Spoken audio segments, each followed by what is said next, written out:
Hello, my name is Tom Stiles, and this is Tom's Radio Room Show number 355. And what I've got here is a very interesting book. I got it from the library last week, and unfortunately, I think it's a very good book, number one, but unfortunately, some of the information is out of date. Not too much, but some of it. But the information that's not out of date is pretty darn good.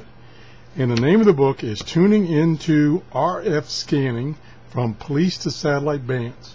So this is about scanner radio listening. This is what that's about.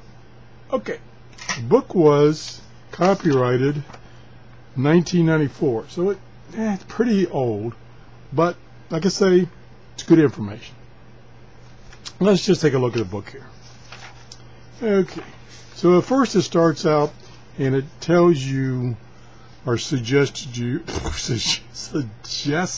you how to choose a scanner. Now, what's out of date about this, it doesn't talk about the newer scanners.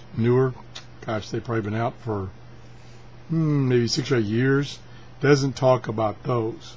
And those are the scanners that give you frequencies above 512 megahertz that do trunking. I don't know if you're familiar with trunking, but they do trunking, and they do digital. Some of them do digital, which a lot of the utilities, such as the police and fire, are up in those higher frequencies, like 800 and some megahertz, and some of them are, well, most of them are trunking, and some of them are in digital format. So you have to have a newer scanner, and those newer scanners cost, upwards to $500-600. So this is the time frame before that, of which a lot of stuff, of course, below 512 megahertz is still there, and this book is applicable.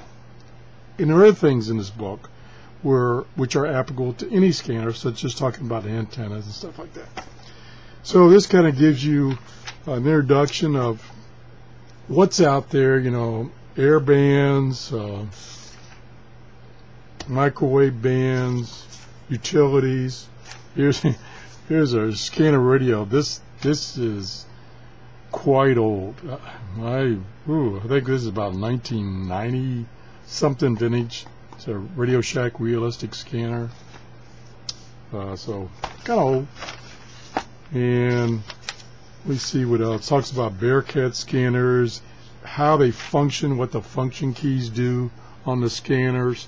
Good introduction if you've never laid your hands on a scanner, but you're interested in listening to the scanner bands, which are VHF and up. It's like 30 megahertz up to, in this vintage, it was up to 512 megahertz. Now it's up to like a gigahertz, with gaps, of course. And then it talks about antennas, what kind of antennas you can use. This is actually a television and FM radio antenna that you can use for listening to scanner radios.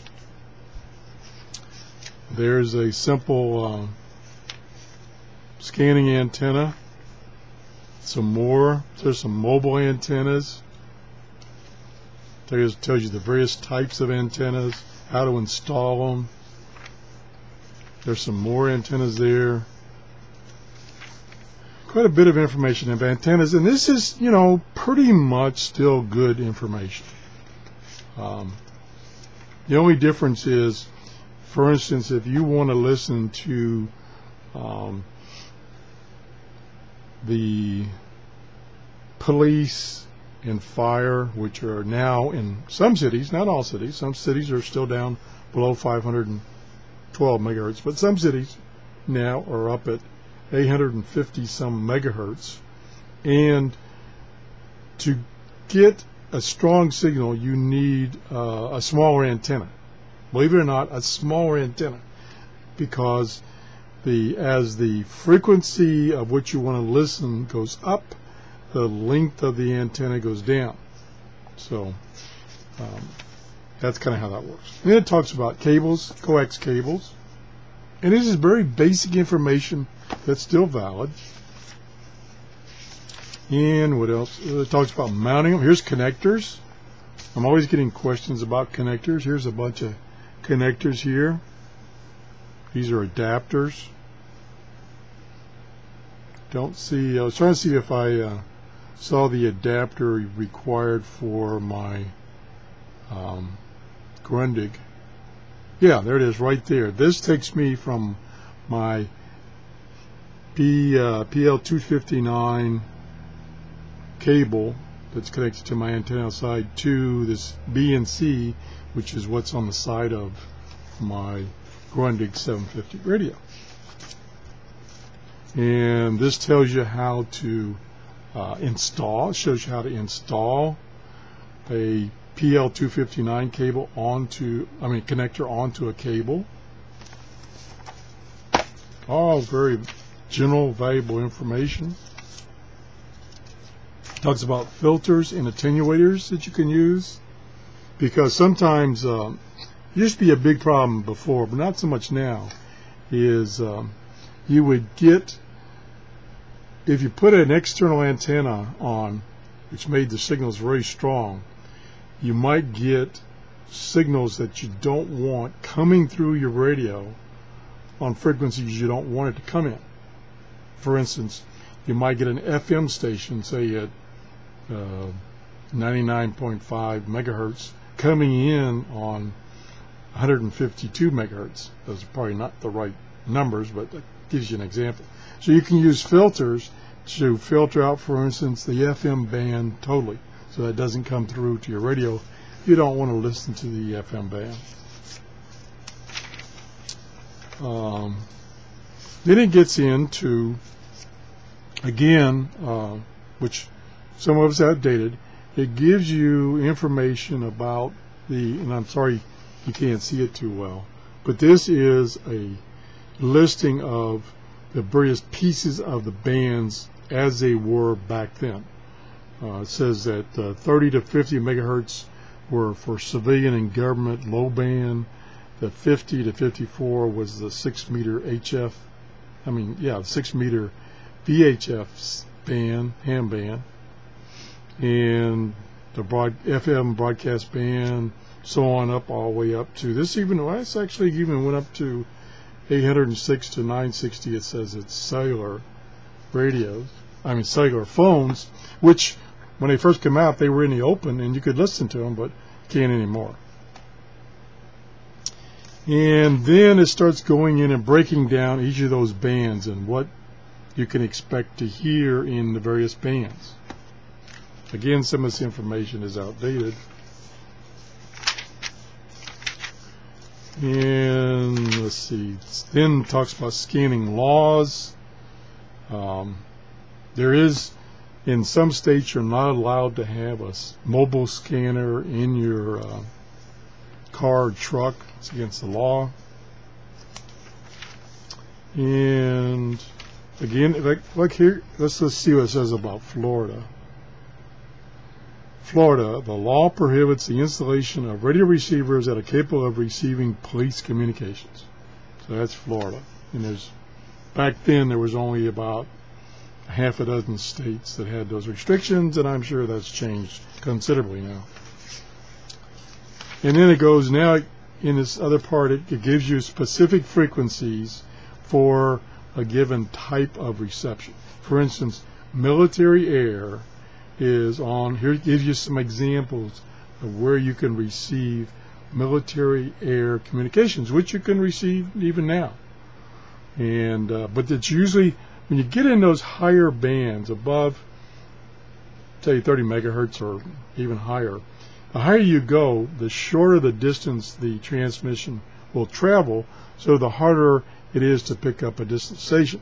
So if you're up to 200 megahertz, it's going to have to be within 100 miles, I'll say, just to give you a round number.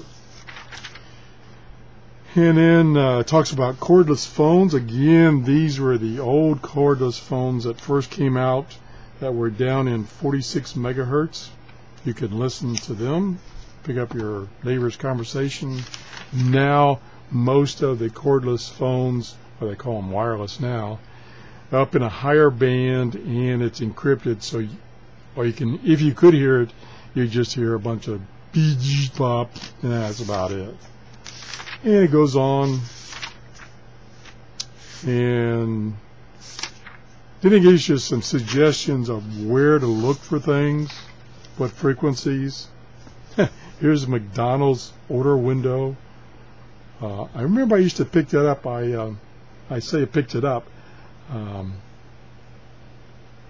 I always have a handheld scanner with me, which is, I don't know if that's legal or not to have one in your car or not, but I have one.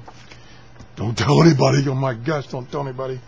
And I've had it on, and I went through McDonald's drive-through in there because I was right on top of them. It bled into another frequency, and I could hear them talking about people's orders, and some of the things were not very nice. But anyway, well,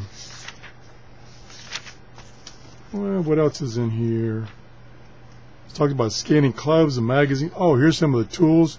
Here's frequency counters you can use. Actually, what's interesting nowadays is some of the scanners, and not even the expensive one. I've got a little Radio Shack one that I paid. I think it originally sold for like $50, and it has, I forgot what they call it, but it's called a smart scan, in that it scans the whole spectrum within a second and looks for strong signals. And I'm able to take that scanner radio to the baseball park, and I can pick up the conversations of the employees that work at the park. I can pick up conversations between the team manager and the dugout and the I forgot wherever they put the pitchers, whatever you call that, where they put the pitchers, and hear them call, hey, I need so and so to warm up because this pitcher is about burnout. Kind of cool. So originally you had to buy a frequency counter to do those things, and then they had individual little devices that I think I've showed you one or two of mine that would do that. And now that function is built into a lot of scanners, and they have been built in for quite a while. So anyway, I think this is a pretty good book if you could find one used for a reasonable price. Now, I saw one somewhere yesterday or the day before, and because they're kind of scarce, they were asking a lot of money for it. So you should be able to pick up one of these for $15 used. Amazon has a ton of used book suppliers, so you might be able to pick one up there. So anyway, this is Tuning into RF Scanning from Police to Satellite Bands by Bob K. That's the show for today. If you enjoyed the show, please give me a thumbs up. Thanks for watching. Bye-bye.